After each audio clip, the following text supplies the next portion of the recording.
தூக்கி உள்ள உட்கார வச்சுடுவாங்க, இங்க வாங்கன்றாங்க. இருக்கா இல்லையா? பிரதமருடைய சீட்ல பிரதமர் தான் உட்காரணும், முதல்வர் சீட்ல முதல்வர் தான் உட்காரணும். அப்படி எல்லாம் இருக்கிற ஒரு நிலையில நீங்க என்ன பண்றீங்க? அல்லாஹ்வுடைய சீட்ல கொண்டு போய் செத்து போன ஒரு மனுஷனை உட்கார வைக்கிறீங்க. அல்லாஹ்வுடைய இடத்துல கொண்டு போய் என்னைக்கோ மரணித்து அடக்கம் செய்யப்பட்டு அவர் அவர் கதை முடிந்து விட்டு இருந்த உலகத்தை பொறுத்த வரைக்கும் அவரை போய் நீங்க கூப்பிடுறீங்களே, இதுக்கு அல்லாஹ் கோபம் வருமா வராதா? அல்லாஹ் ஜெயலலிதாவுக்கு இருக்கிற ரோஷம் கூட அல்லாஹ்வுக்கு இல்லையா? ஒரு மன்மோகன் சிங் இருக்கிற ஒரு ரோஷம் கூட அவருக்கு இருக்காதா? இன்னும் சொல்ல போனால் இப்படி எடுத்துக்கிறீங்களேன், ஒரு குடும்ப வாழ்க்கை உதாரணத்துக்கு எடுத்துக்கிறோம். ஒரு கணவன் மனைவி. அப்ப இந்த மனைவி கணவனுக்குன்னு ஒரு இடம் வச்சிருக்கிறாள்ல, அந்த இடத்தை வேற ஒருத்தனுக்கு கொடுத்தா அந்த புருஷன் ஒத்துக்குருவானா? கணவனுக்குன்னு உள்ள இடம் இருக்கா இல்லையா? அப்ப கணவனுக்கு தண்ணி கொடுக்கலாம், கஞ்சி கொடுக்கலாம், ஒரு டீயை போட்டு கொடுத்து அனுப்பி விடலாம். கணவனை வைக்கிற இடத்துல வச்சால் கணவன் ஒத்துக்குருவானா? ஒத்துக்கிற மாட்டான்.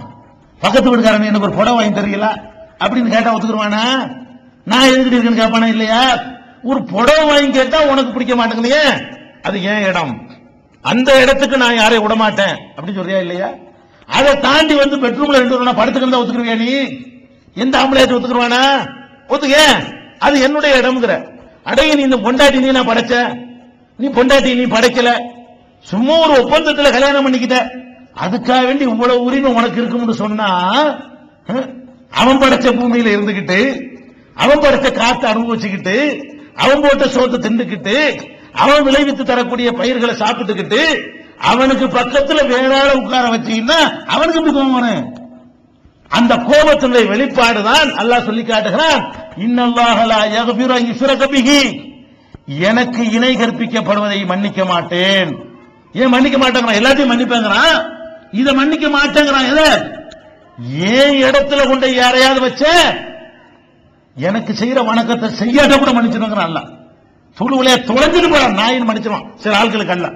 சும்மா போய்க்கலையா போடா போடா சொர்க்கத்துக்கு அப்புறம் கூட அனுப்பிடுவானா அல்லாஹ். எந்த அளவுக்கு சொல்றாங்க ரசூல் ஸல்லல்லாஹு அலைஹி வஸல்லம், ஒரு பாவம் செஞ்ச அடியான் அவன் மறுமையில விசாரணை நடக்குமா, அவன் ஷிர்க் வைக்கலையா, ஆனா பாவங்கள் செஞ்சிருப்பானா, அல்லாஹ் அப்படி கூப்பிடுவாங்க வாடா. அவன் விளவெடுத்து போய் அல்லாஹ் கூப்பிட்டு விட்டானே, என்ன ஆகப்போ தெரியலையே, நம்ம லிஸ்ட் எல்லாம் எடுத்தான்னு சொன்னா நம்ம மூழ்கி போயிருவோம், ஒண்ணுமே தேராத. தனியா அடுத்த ஆளுக்கு வழங்காம சொல்லுவானா, இப்படி மக்கள் எல்லாம் பார்த்துட்டு இருப்பாங்க, அவனை கிட்டத்துல கூப்பிட்டு எல்லாம் சொல்லுவானா, டேய் இத்தனை இதை செஞ்சியா, ஆமா, இத்தனை அதை செஞ்சியா, ஆமா, இவன் செஞ்சதை எல்லாம் சொல்லி காட்டுவானா. அவன் என்ன ஆயிடுவானா, என்னடா இது ஒண்ணா வருது, நம்ம கதை என்ன ஆகுமோ எல்லாத்தையும் சொல்லி முடிச்சுட்டு, சரி மன்னிச்சுக்கப்பட்டு யாருக்கும் சொல்ல மாட்டேன் ஓடு, இப்படிமான அல்லாஹ் என்ன செய்வானா, அதே உலகத்துல மறைச்சல இந்த ஊழல் பேர் மத்தியில நான் மறைக்கிறேன் ஓட சொர்க்கத்துக்குன்றானா. இப்படி எல்லாம் கூட அல்லாஹ் யாருக்கு செய்வான்?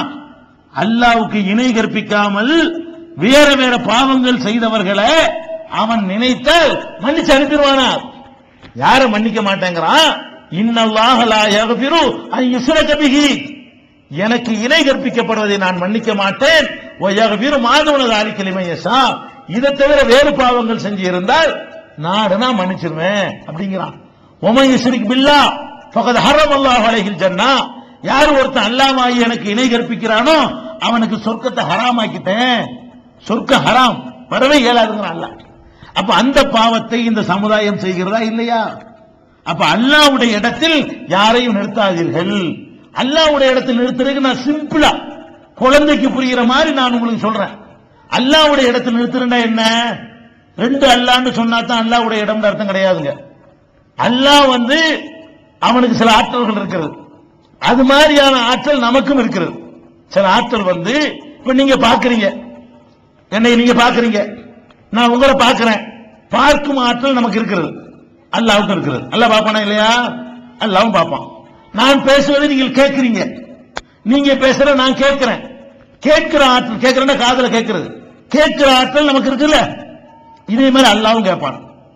சமீஉன், கேட்கக்கூடிய ஆற்றல் இருக்கிறது. ஆனால் இது மாதிரி நிறைய அல்லாஹ்வும் கொடுப்பான். ஒரு ஆள் 50 ரூபாய் நீங்க கொடுக்க மாட்டீங்களா? நான் கொடுக்க மாட்டேன்னா நீங்களும் கொடுப்பீங்க, நானும் கொடுப்பேன், அல்லாஹ்வும் கொடுப்பான். ஆனால் அல்லாஹ்வும் கொடுப்பான், நானும் கொடுப்பேன். அல்லாஹ் கொடுக்கிற மாதிரி நான் கொடுப்பேனா? அல்லாஹ் பார்க்கிற மாதிரி நான் பார்ப்பேனா?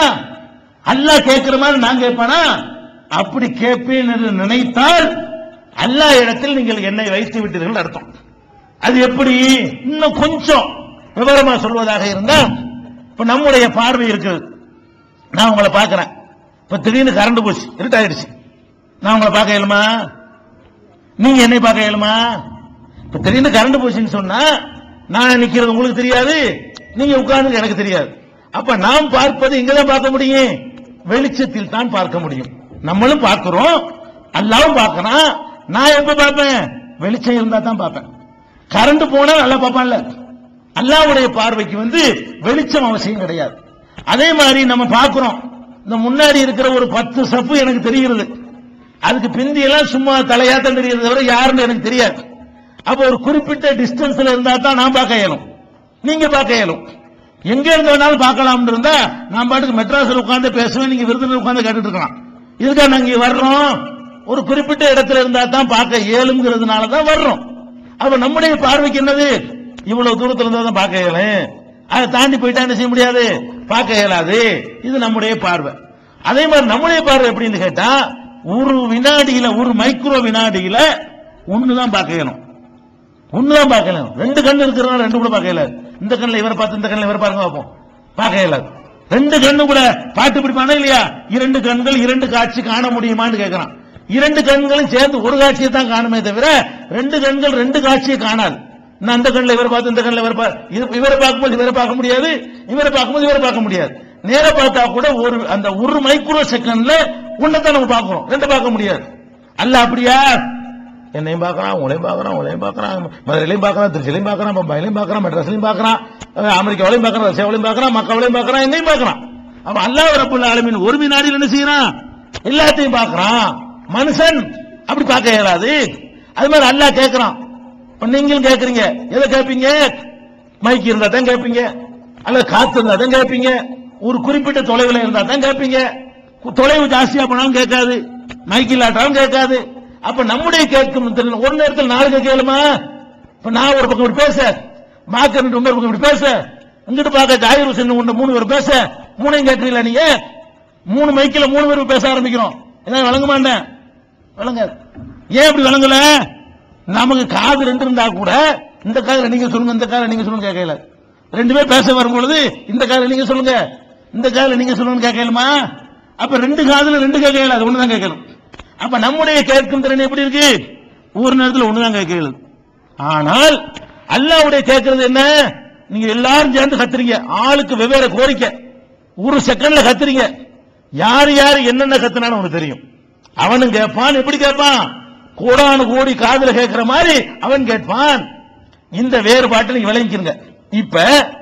இப்ப அவுலியாவை கூப்பிடுறீங்க, நாகூர் ஆண்டவரேங்கிறீங்க, அப்துல் கார் ஜிலானிங்கிறீங்க. இது மனிதன் என்ற அந்தஸ்துல வைத்து கூப்பிடுறீங்களா? அவருடைய கேட்கிற சக்தி அல்லாஹ்வுக்கு உள்ளது மாதிரி இருக்கு நினைச்சு கூப்பிடுறீங்களா? சிந்திச்சு பாருங்க. அப்துல் காதரே ஜிலானின்னு கூப்பிடுறீங்களே, யாமொழிதரன் கூப்பிடுறீங்க, எங்க இருந்து கூப்பிடுறீங்க? விருதுநகர்ல இருந்து கூப்பிடுறீங்க.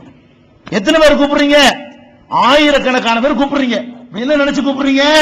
இந்த 1000 அவர் கேட்கும், எவ்வளவு தொலைவில் இருந்தாலும் கேட்கும், எங்கிருந்து கேட்டாலும் அவருக்கு விளங்கும்.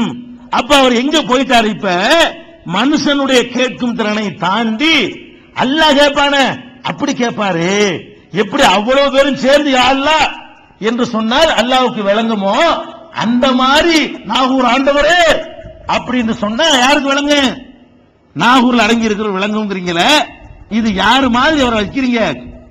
அல்லாஹ் மாதிரி வச்சுட்டு